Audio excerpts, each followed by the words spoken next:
प्रिय दर्शकों नमस्कार। आप सभी का astrologer doctor RP. Sharma channel पर हार्दिक स्वागत है। देखिए, किसी भी घटना यानी किसी भी इवेंट का होना यह तो विधि का विधान है और उस घटना को घटने से पहले यानी उस इवेंट को होने से पहले घटनाओं का एक क्रम होता है, चाहे वह घटना शुभ हो या अशुभ।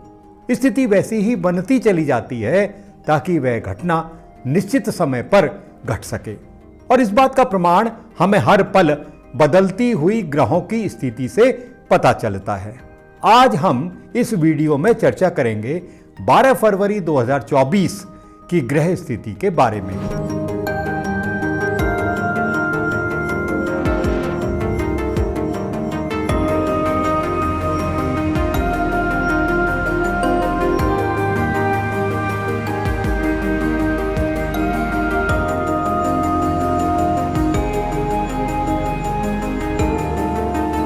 आप स्क्रीन पर 12 फरवरी 2024 की कुंडली देख रहे हैं।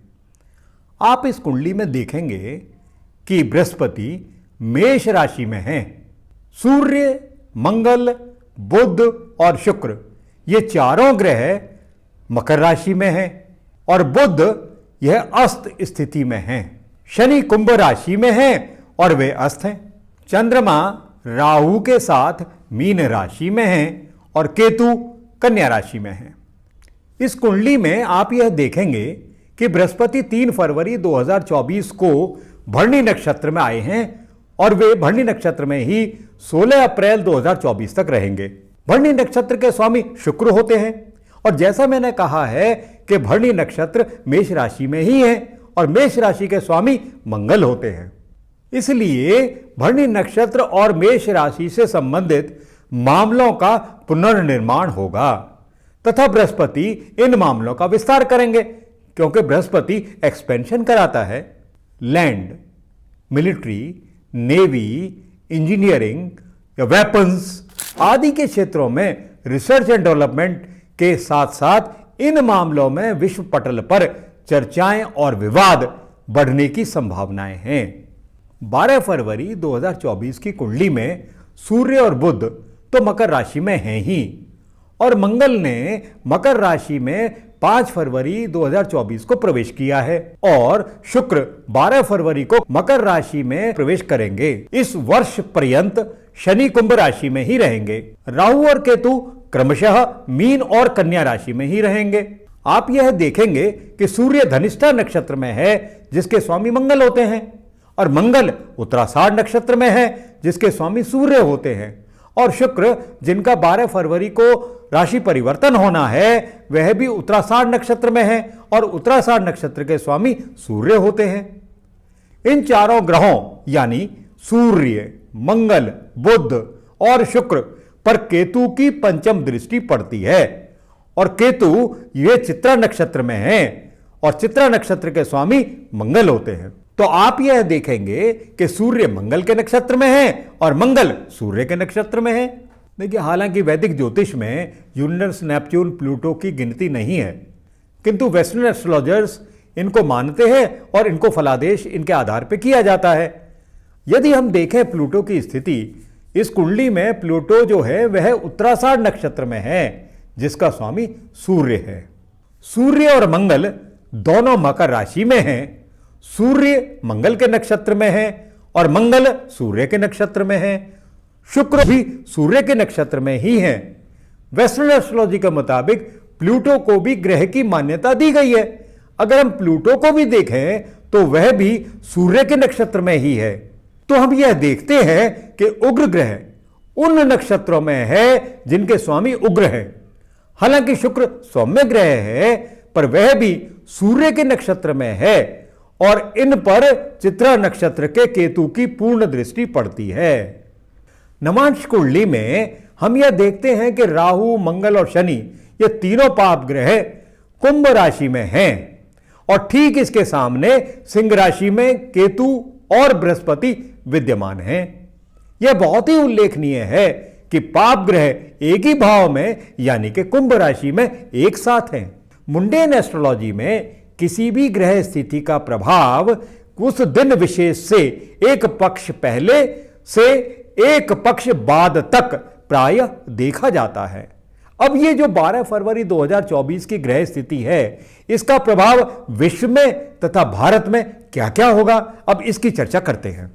इस चर्चा को प्रारंभ करने से पहले मैं यह कहना चाहूंगा कि भविष्य में भी यदि आप इसी प्रकार की रिसर्च बेस्ड वीडियोस प्राप्त करना चाहते हैं तो हमारे चैनल को सब्सक्राइब करें और टाइमली अपडेट पाने के लिए बेल आइकन को दबाएं और इस वीडियो को शेयर करें।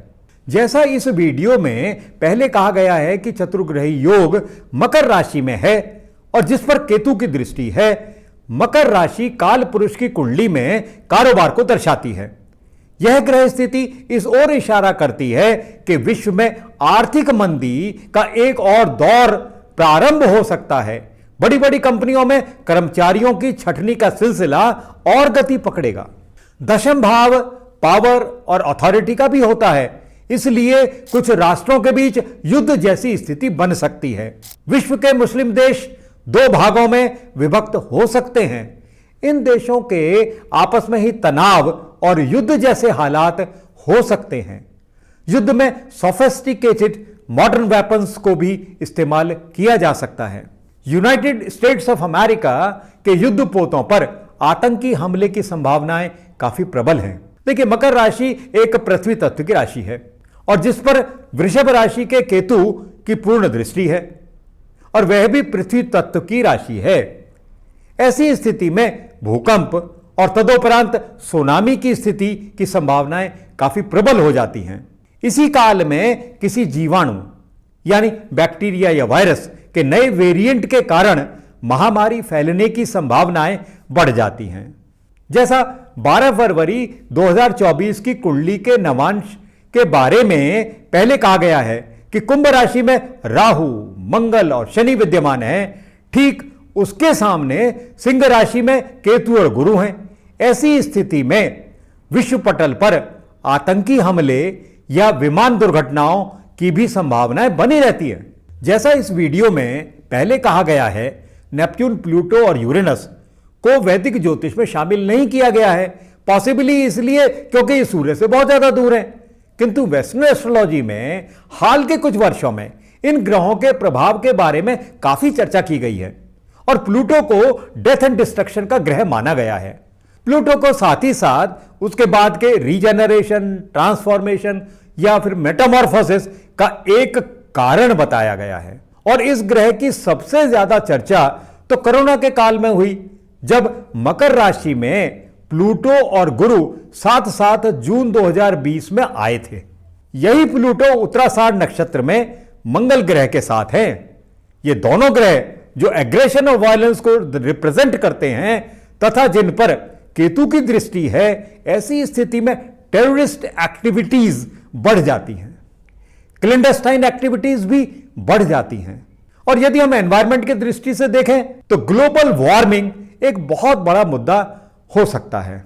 और यदि इस ग्रह स्थिति को भारत के परिप्रेक्ष्य में देखें तो हम यह पाते हैं कि यह चतुर्ग्रही योग भारत की कुंडली में यानी वृषभ लग्न से नवम भाव में होगा और शनि कुंभ राशि में दशम भाव में होंगे तथा बृहस्पति 12वें भाव में होंगे।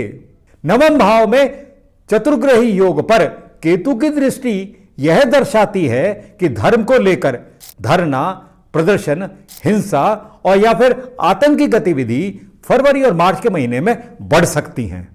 स्वग्रही शनि का दशम भाव में होना यह दर्शाता है कि व्यापार, कारोबार, रोजगार या उद्योग आदि के मामलों में विश्व की आर्थिक मंदी का भारत पर कोई विशेष प्रभाव होने की संभावनाएं नहीं है। मंगल और शनि की 12वें भाव में स्थित गुरु पर दृष्टि यह दर्शाती है कि पड़ोसी देश में आतंकी घटनाएं चरम पर हो सकती हैं। पाकिस्तान में गृह युद्ध की स्थिति और ज्यादा तेज होगी। पाकिस्तान की आर्थिक नीति और विदेश नीति और निचले स्तर पर पहुंचने की पूर्ण संभावनाएं हैं, क्योंकि स्वग्रही शनि अस्त है और 13 फरवरी को शनि और सूर्य की युति यह दर्शाती है कि वर्तमान भारत सरकार को कई नई चुनौतियों का सामना करना पड़ सकता है। मैं ईश्वर से कामना करता हूं आप सभी का आने वाला समय बहुत अच्छा बीते। इन्हीं शब्दों के साथ मैं आपसे विदा लेता हूं। ओम नमः शिवाय।